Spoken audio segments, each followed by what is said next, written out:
Hey guys, Brian Geeky with Explore Disc Golf. One quick video before we go. It's been a fun day on site here at the city of Peabody.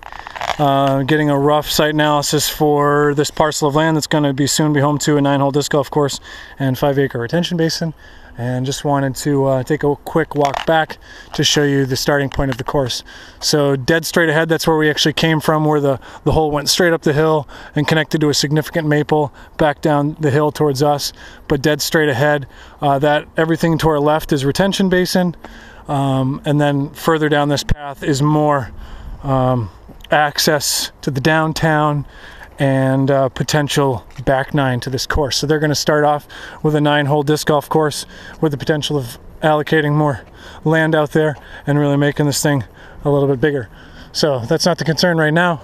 Just wanted to give a little bit more frame of reference. Dead straight ahead, there's some residential units. That's where they're really worried about the mitigating the flooding, that everything really comes down to here, and those houses are under significant amounts of water in the really bad times of the year. So we're coming up on some dry times where the water table is going to go down a little bit, so that's going to be great. But they're thinking about starting construction here on the retention basin July 1, shovels in the ground, and we're going to have a rough 9 laid out by then, work with the engineer that got awarded the contract and get this thing dialed in so it's playable by September.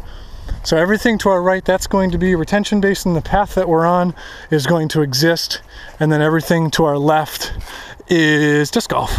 So the course is going to go down, it's going to come back. There is a little bit of a shelf there towards the road. You can see that vehicle driving by. Those are a little bit nicer plots of land where those aren't owned by the city of Peabody. Those are potentially going to be developed into housing, so we have to take that into account. But for now, you know, we're just getting, like I said, our site analysis, high points, low points, significant on-site features, prevailing winds, and just really finding all the information that we can, parcel boundaries. So we're going to come out here again and with the site engineer and really get dialed in on exactly where the parcel boundaries are. Everything to our left, as I said, is fair game, but it's really only probably 100 feet up there is the depth that we can go. So once again, everything to our right, that's retention basin, and then here we are. Just imagine 9 coming down here to our left. It's out of the picture, and then you're gonna plop down here on this trail and go back to your car. So just gonna show you a little context about how we start on the disc golf course. So here's the trail. You know, no need to recreate the wheel. Take what's given to you and use it. 9 will come down, hit the trail, come down, and dead straight to your car. 3 will go down there. You know, really it's a matter of figuring out the parcel boundaries before we can get going on actually mapping out the holes. But 3 will go down there. We're gonna take a path through these rugosa roses, which are invasive and kind of take over. So we're gonna open up that space. And not sure if you can see, but there's some beautiful boulders in there that we connected to. Once again, significant on-site features, moving users to them.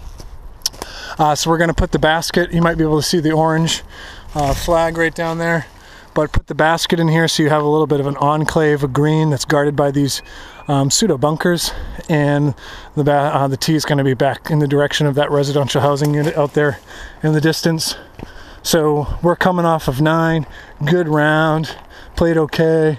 Here's our cars, but the other option is the real parking spaces, which we'll show you in one moment.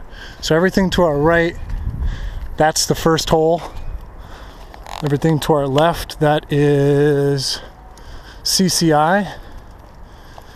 It's called Commodity Components International.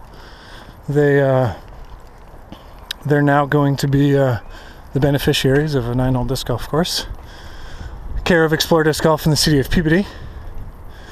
But we're getting up to the parking spaces and showing you how we're going to start the course.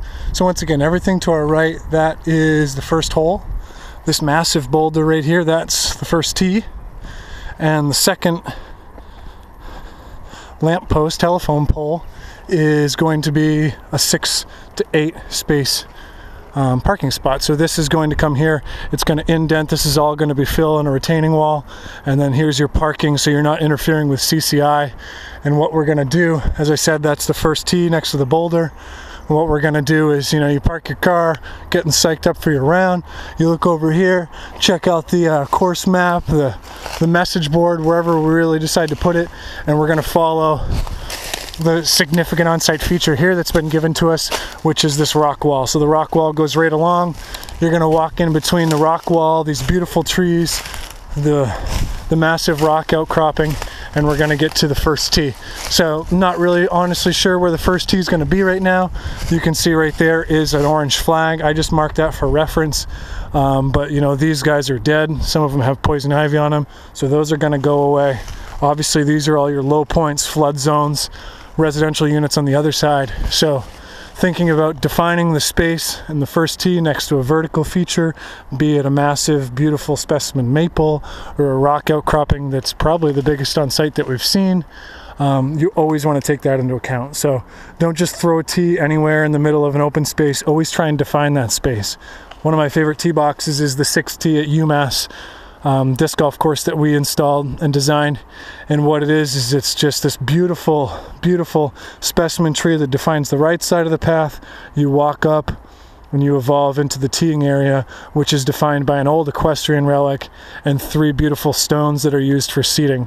It was overgrown, it was gross, took beautiful care of it through facilities and landscape management, and the volunteers on the disc golf course brought it to life, and it's just one of the neatest tee boxes that we've created. So always thinking about defining the space instead of putting it in the middle of a field.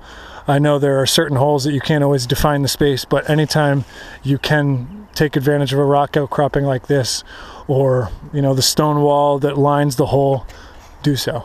And that really is from just taking into account the site analysis and going through and seeing everything, and then really worrying about where you're putting the holes. So we did rough, quick layouts of a couple holes, but really just thinking in terms of, you know, as the project evolves, get in here and really dial in where everything's going to go. So parking, you know, this beautiful frame here that you can walk down where you have the stone wall, this trickling little stream here, and then you're on the first tee. It evolves, goes to the second hole where the second basket is framed in and bunkered.